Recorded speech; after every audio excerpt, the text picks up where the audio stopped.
রাজধানীর মহাখালীতে wireless gate থেকে বনানী পর্যন্ত সড়কটি চলাচলের অনুপযোগী হয়ে পড়েছে। ভাঙা চোরা আর খানাখন্দে ভরা সড়কটিতে ঘটছে দুর্ঘটনাও। পাশাপাশি সড়কের দুপাশ দখল হতে হতে সরু হয়ে গেছে চলার পথ। সব মিলিয়ে ভোগান্তি পোহাতে হচ্ছে এই পথের যাত্রীদের। তবে ঢাকা উত্তর সিটি কর্তৃপক্ষ জানিয়েছে সড়কটি সংস্কারের উদ্যোগ নেওয়া হয়েছে। কাজ শুরু হবে শিগগিরই। মাহবুদ আজমির প্রতিবেদন।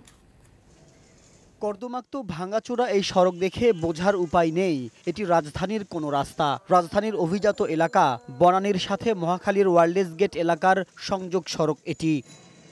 খানাখন্দে ভরা এই সড়কে চলাচল করাই দায়। দীর্ঘ এক যুগেরও বেশি সময় মেরামত না করায় পিচ ঢালা পথ কোথাও কোথাও যেন মাটির সড়কে পরিণত হয়েছে। এছাড়া সড়কটির অনেক অংশ দখল করে গড়ে তোলা হয়েছে দোকানপাট ও পিকআপ স্ট্যান্ড। পাশেই টিএনটি মাঠের প্রাচীর ভেঙেও দখলের চেষ্টা চলছে।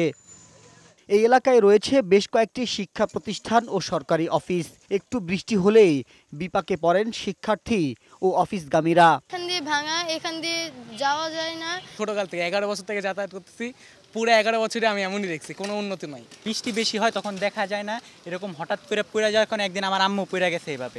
এই সড়কে ঘটছে নানা দুর্ঘটনাও, কিন্তু বেহাল অবস্থার জন্য কেউ দায় নিচ্ছে না বলে অভিযোগ স্থানীয়দের। হাজার হাজার ছেলেমেয়েরা এই রাস্তা দিয়ে যায়, এরকম একটা ডাস্টবিন, এরকম নোংরা রাস্তা, এটাকে স্মার্ট বাংলাদেশ কিভাবে বলতে হয় আমার জানা নাই। আর অনেক কষ্ট হয় যে গাড়ি দিয়ে আইতে আমরা যাইতে।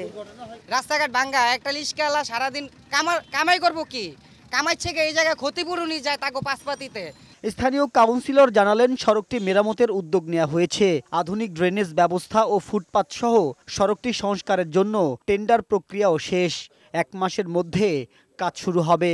গত 8 তারিখে এটার একটা টেন্ডার আমরা কল করছি আর কি। তা আমার দীর্ঘ বিশ্বাস এবং আমরা আশাবাদী আর কি, বৃষ্টি বাদল না থাকলে আমরা কাজটা খুব শর্ট টাইমে ধরে ফেলবো।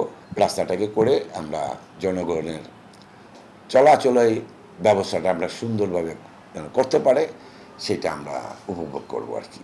স্মার্ট বাংলাদেশের রাজধানীতে এমন সড়ক দেখতে চান না নগরবাসী। সড়কটি দ্রুত সংস্কার করে দুর্ভোগ লাঘবের দাবি এই পথে চলাচলকারীদের। মাহবুদ আজমি, বৈশাখী সংবাদ, ঢাকা।